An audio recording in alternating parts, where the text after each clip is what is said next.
Good morning. It's Friday, February 24th, and it must be time for another legislative update from the North Carolina Medical Society. It's been a busy week, especially on a couple of our top issues. But before we get to that, I want to make sure that you are up to date on the legislative blog that we've been telling you about and beginning to populate since January.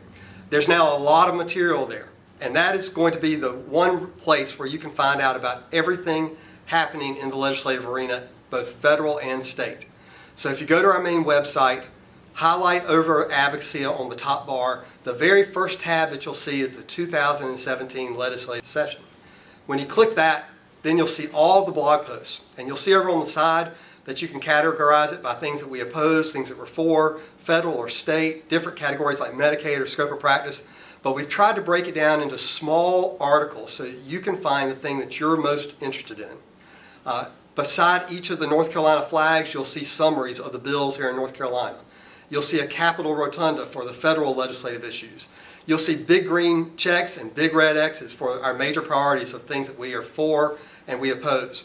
And then you'll see other icons for action alerts and Bowtie briefings and other legislative reports.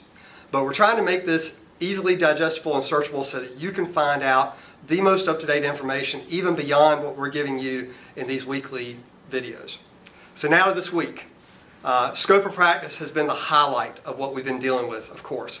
We've talked to you about the optometry issue, wanting to do surgery, the optometrist wanting to do surgery. We've also talked to you about nurses wanting to practice independently. And I want to thank you this week because we've been prepping a lot on using this new tool, the new muster tool, in order to communicate with our legislators.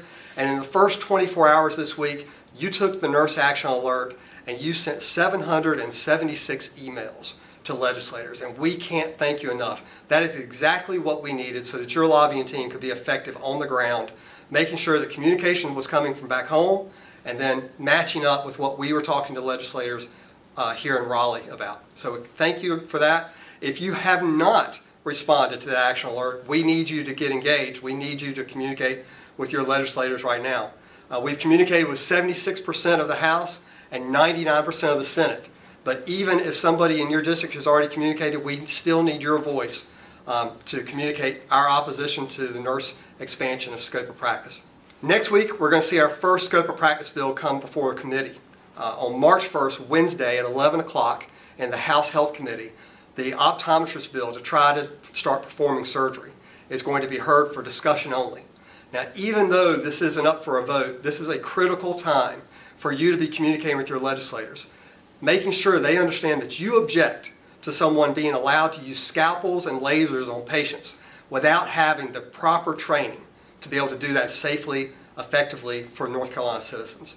We're going to try to communicate that along with the North Carolina Society of Eye Physicians and Surgeons and other specialty societies that will be there, but we still need you to do that also. If you go to that legislative blog, you'll see an update on the optometry bill and a link to the action alert there where you can reach out to your legislator and make sure that they understand that you object to this bill. Both the folks that are on the House Health Committee as well as other House members need to hear your voice. So take some time to continue doing the good work that you're doing.